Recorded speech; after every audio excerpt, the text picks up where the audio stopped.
I've seen a rapid decline in the overall population. A genuine concern for me is, are we going to have enough fish to run a successful business? I can't do this if there's not any fish around. For over 100 years, the Chesapeake Bay was dying in slow motion. By 2011, 99.7% of its oysters were gone. The water turned cloudy. The grass beds vanished. Every summer, a dead zone the size of a small city spread across the bottom and suffocated everything inside it. Scientists tried for decades to bring it back, and nothing worked. Billions of dollars of economic impact with oysters, crabs, shad, striped bass. The decline in the fisheries has just been dramatic. Then somebody quietly dropped something onto the bay floor in 2014, 8 inches tall, loaded with biology. And within 6 years, the most poisoned estuary in America started running in reverse. The fix wasn't what anyone expected, and almost nobody saw it coming. The buried floor. To understand what actually fixed the bay, you have to understand how deep the hole was. By 2011, the oyster population had dropped to 0.3% of what it was in the 1800s. Not 3%, 0.3%. Think about that for a second. A room of 1,000 people, and 997 of them disappear. With them went everything they had been holding together. The water clarity, the oxygen, the grass beds, the crabs, the fish, the jobs, the towns. The whole system collapsed because one organism vanished from the bottom, and nobody understood how much weight it had been carrying until it was already gone. The fix, when it finally came, targeted the exact failure point that had kept the bay locked in collapse for over a century. But to understand why it worked, you have to understand how the machine broke in the first place. Because the Chesapeake didn't die from pollution. It didn't die from neglect. It died because someone flattened it.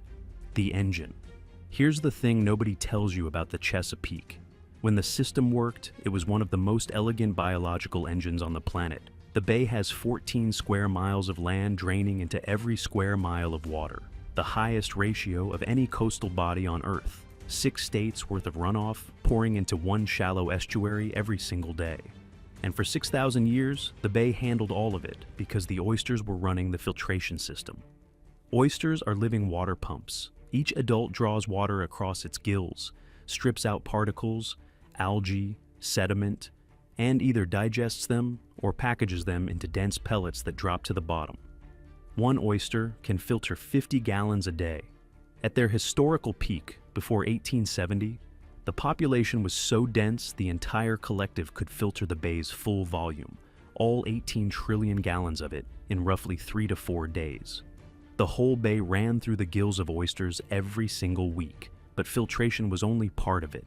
The oysters didn't just clean the water, they built the floor. Each generation cemented its shells onto the generation before, layer after layer, year after year, century after century. The reefs grew upward. They weren't flat. They were towers and walls rising from the mud into the water column, sometimes breaking the surface at low tide, sometimes tall enough to rip the hull off a ship. In 1701, a Swiss traveler named Francis Louis Michel wrote that the abundance of oysters was so incredible that there were whole banks of them so thick that ships had to steer around them or risk running aground. His own boat struck a reef and sat stuck for 2 hours waiting for the tide to lift it free. A grown man on a wooden ship in open water, marooned by a wall of mollusks. That vertical height wasn't just impressive, it was the entire point. The dredges.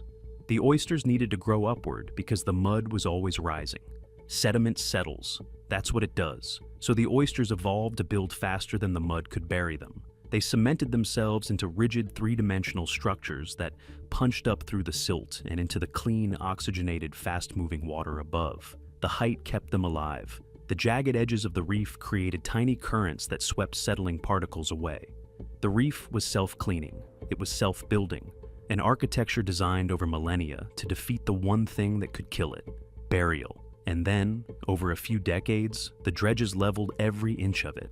After the Civil War, the oyster harvest industrialized almost overnight. Canning technology and railroad expansion turned Chesapeake oysters into a national commodity, and the demand was ferocious. By 1884, watermen in Maryland alone pulled 15 million bushels out of the bay in a single season. Billions of animals hauled up by heavy steel dredges dragged across the bottom by motorized boats. The dredge is where the cascade starts. Picture a steel frame with iron teeth and a chain link bag weighing hundreds of pounds, towed at speed across the reef.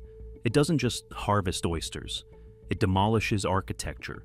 Every pass sheared off the top of the reef, the living growing surface, and scattered the shells and rubble across the mud. The dredge took the oysters, yes. But more importantly, it took the height. That's the entire mechanism. That's the whole reason the bay died. And it's also the reason it came back, because the people you're about to meet figured out a way to put the height back. I'll walk you through what they dropped onto the bay floor in 2014, and why it worked when nothing else had. For 100 years. Hit subscribe so you don't miss it, because this is where the dead bay starts becoming a different story.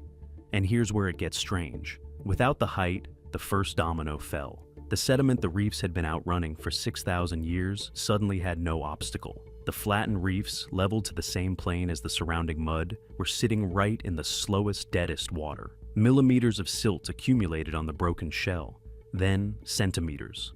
The hard surfaces baby oysters needed to attach to disappeared under a blanket of soft, suffocating mud. That's when the reproductive cycle broke. And once it broke, nothing else in the bay was safe. The feedback loop. Oyster larvae are microscopic, free-floating animals that drift in the water for about 2 weeks before they need to find a hard, clean surface to land on. No hard surface, no attachment, no new oyster. Billions of larvae drifted through the water column, found nothing but mud, and died. And that failure opened the next one. Fewer oysters meant less filtration. Less filtration meant the water stayed cloudy, loaded with algae and sediment nobody was pumping out. At their peak, the oysters filtered the entire bay every 3 to 4 days. By the time the population crashed, the same job took a full year. Nutrient-rich runoff that the oysters used to strip out in hours now sat in the water column for months. The excess fed enormous blooms of algae. When the algae died and sank, bacteria consumed the dead cells and burned through the dissolved oxygen. Oxygen levels plummeted below 2 milligrams per liter, the threshold where almost nothing can survive, creating massive dead zones across the bay floor every summer. The cloudy water also blocked sunlight from reaching the bottom. Underwater grasses, eelgrass, widgeon grass need light. Without it, they died back. And those grasses had been anchoring the bottom sediment with their roots. When the grasses vanished, the sediment was released back into the water, making the cloudiness worse, which killed more grass, which released more sediment. A perfect feedback loop, spinning faster with every cycle. And then the diseases arrived. In 1949, MSX showed up. In 1959, dermo. 2 parasitic infections targeting adults and juveniles. A healthy, dense population could have evolved resistance over a few generations. But this population wasn't dense. It wasn't healthy.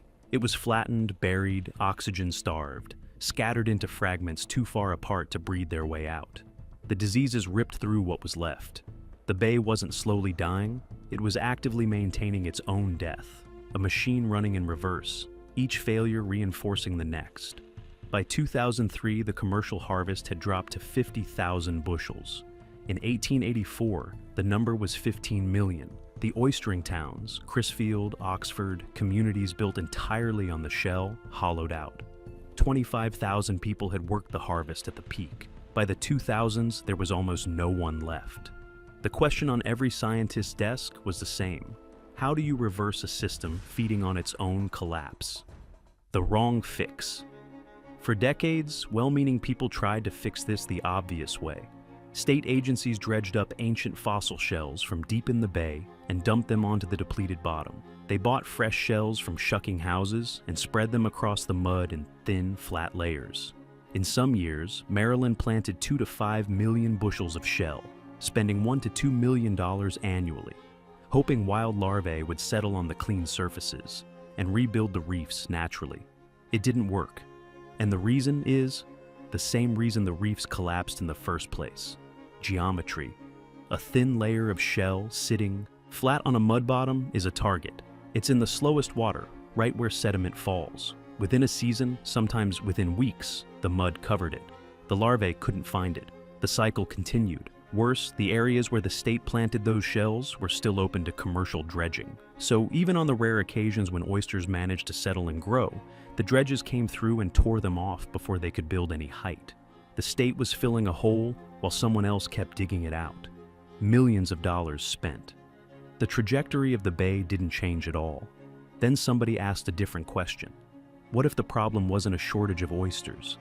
What if it was a shortage of something the oysters had been building for themselves the whole time? The Stone Plan. In 2014, a coalition of federal, state, and nonprofit organizations signed the Chesapeake Bay Watershed Agreement and committed to something never attempted at this scale, rebuilding the floor of the estuary from scratch, not with shells, with stone. The plan was the 10 Tributaries Initiative, 5 rivers in Maryland, 5 in Virginia. The goal, permanently restore the oyster habitat in each one by 2025. The key word is permanently. These weren't going to be harvest grounds. They were sanctuaries. No dredges, no tonging, no extraction of any kind, ever. Angela Sowers, an integrated water resource specialist at the Army Corps of Engineers Baltimore District, helped lead the engineering side. The Corps mapped river bottoms with sonar, identifying the firmest ground with the best water flow and salinity. Then they brought in barges loaded with quarried granite, crushed concrete, and fossilized shell. In the Piankatank River alone, building just 25 acres of reef required over 29,000 tons of granite loaded onto 9.5 barges. Sowers later described standing on a barge in the Piankatank, watching the granite go in, tons of stone disappearing below the surface, and somewhere underneath, the river bottom changing for good. The stone was lowered onto the river bottom and arranged into reef bases that rose 8 to 15 inches above the mud. 8 to 15 inches. That's the whole fix. At that height, the stone sits in moving water, not the dead layer at the bottom. The jagged granite surfaces create turbulence that deflects settling sediment, the way a rock in a stream deflects leaves. The mud can't land. The surface stays clean. And a clean, hard surface in oxygenated moving water is exactly what an oyster larva needs to survive. Meanwhile, at the Horn Point Hatchery on Maryland's eastern shore, Stephanie Alexander and her team were breeding the other half of the fix. Disease-resistant oysters bred specifically to survive the 2 infections that had been wiping out the wild population for 50 years. Alexander has been at Horn Point for nearly 3 decades. Her team took the toughest adults they could find, the ones that had survived MSX and dermo in the most hostile high salinity waters, and bred them in controlled tanks. The larvae were set onto cleaned recycled shells where they attached and hardened in place within 48 hours. Spat on shell, the industry calls it. Living oysters pre-attached to a surface, ready to deploy. Then Stephen Abel and the Oyster Recovery Partnership took over. ORP loaded those spat-covered shells onto shallow draft boats, navigated to GPS coordinates matching the sonar maps exactly, and blasted the living shells onto the granite using high-pressure water hoses. They were painting the stone with biology. Billions of disease-resistant animals placed onto sediment-proof foundations inside waters where no dredge would ever be allowed to touch them. The granite was the skeleton. The oysters were the muscle. And the question nobody could answer yet was whether the body would actually wake up. Then they waited. Harris Creek, a tributary on Maryland's eastern shore, became the flagship site. Before restoration, it had 2 acres of functioning reef left out of a historical 1,500. The team built 348 acres of new reef and planted 2.49 billion oysters onto them. Total cost, for Harris Creek alone, $29.006 million.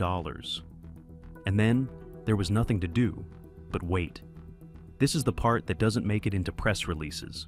After all the granite was placed and all the spat was sprayed, Stephanie Westby and her colleagues at NOAA had to sit through 6 years of not knowing. The monitoring protocol required 3-year and 6-year check-ins. You couldn't peek. The oysters had to do what oysters do, on oyster time. And in those 6 years, the Bay tried to kill the project more than once. In 2018, massive freshwater floods poured down through the watershed. Salinity in the tributaries dropped to levels that stress every living thing in saltwater habitats. Oysters can survive low salinity for a while, but a sustained drop is a death sentence. Westby's team watched the rain gauges and the salinity probes and quietly added another worry to the pile. Then came winter freezes, then disease seasons, each one a fresh test for animals bred in tanks and asked to survive in the wild. Then storms that stirred sediment right above the new reefs. And what was riding on it? $29 million in public money, reputations of agencies that had been trying and failing for 40 years, watermen on the shoreline, plenty of them skeptical, some openly hostile. If Harris Creek failed, it wasn't a setback. It was a verdict that the bay couldn't be brought back at all. The stone held, the oysters held. In 2021, the 6-year data came back. 343 out of 348 acres passed. 98.6% of the restored reef met every benchmark for density, biomass, and the presence of multiple age classes. The oysters weren't just surviving, they were breeding. New generations were settling on the old ones, building height, cementing together, doing exactly what their ancestors had done for 6,000 years before someone dragged a dredge across them. That's what Westby was looking at. The first fully restored tributary in the Chesapeake Bay. And then the cascade that had been running in reverse for a century started running forward. The cascade reverses. The filtration came back first. Reef density in Harris Creek hit levels where the oyster population could filter the entire water volume of the creek in under 10 days during summer. In Virginia's Lynnhaven River, where high salinity water let the oysters grow even faster, monitoring teams recorded 3,400 adults per square meter. The reef surface was essentially solid shell. Water that had been opaque for decades started clearing. The clear water let sunlight reach the bottom, and the grasses came back. In 2018, aerial surveys recorded 108,000 acres of underwater grasses across the Chesapeake Bay, the highest number in the modern record and nearly triple the historic low of 38,000 acres measured in the mid-1980s. The same feedback loop that had killed them was now feeding them. Clearer water, more grass, more roots, anchoring sediment, even clearer water. The loop was running the right direction. The oysters were also pulling nitrogen out of the system. They trap nitrogen in their shells and tissues, and the dense microbial communities inside the reef convert dissolved nitrogen into harmless gas that escapes into the atmosphere. Harris Creek's reefs alone remove an estimated 20,000 pounds of nitrogen every year. Over a decade, the projection is 1 million pounds. And here's the part nobody saw coming.